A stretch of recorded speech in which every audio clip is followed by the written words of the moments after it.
Hello there, it's Austin, and today we're going to be brewing a Belgian Tripel. And really wishing we had some fries to go alongside.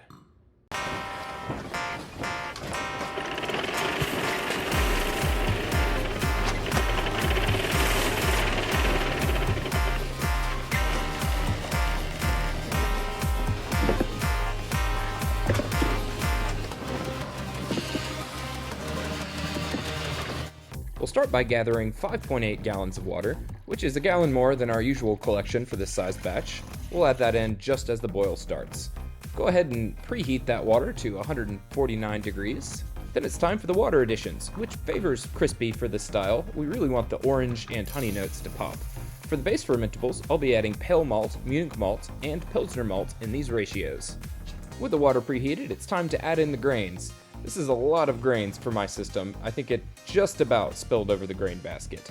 But with everything fit in there, it's time to put the lid on and mash for 60 minutes, stirring every 15 minutes as carefully as possible. At the conclusion of our 60-minute mash, it's time to use all of our strength to pull the grains out and let them drain.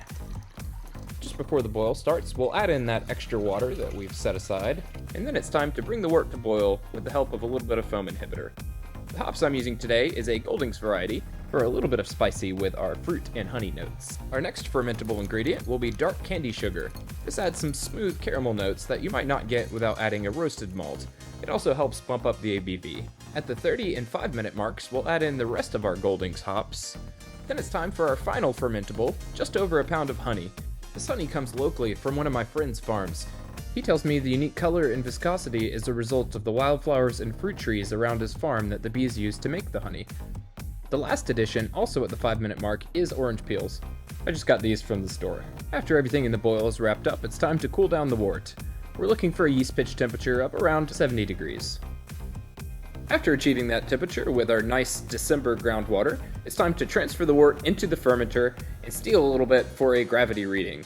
The last step in the brew day, for me at least, is pitching the yeast. I'm using a Belgian high gravity strain from Y Yeast.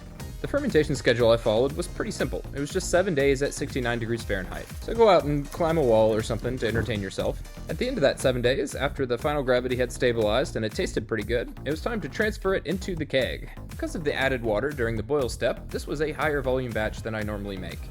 After transferring 2.5 gallons to the keg, I still had about 1.5 gallons that I wanted to bottle condition. To do this, I mixed together a sugar mixture and the beer in a plastic PET carboy. I used a spigot at the bottom of the carboy to transfer the beer into each bottle and then set it aside for a couple weeks in a warmish place for that Belgian bottle conditioned experience.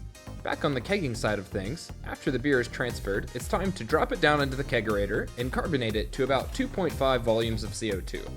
Then after a short rest of 1 to 2 weeks to settle in the keg, the Belgian Tripel is ready to enjoy.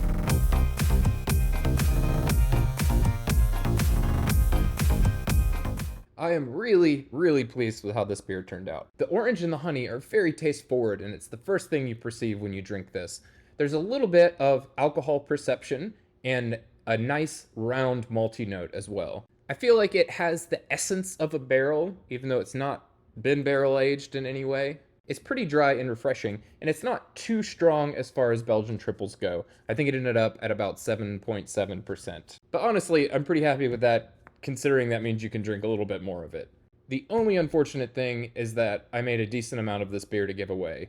Maybe I'll have to tell them it spilled or something. Cheers!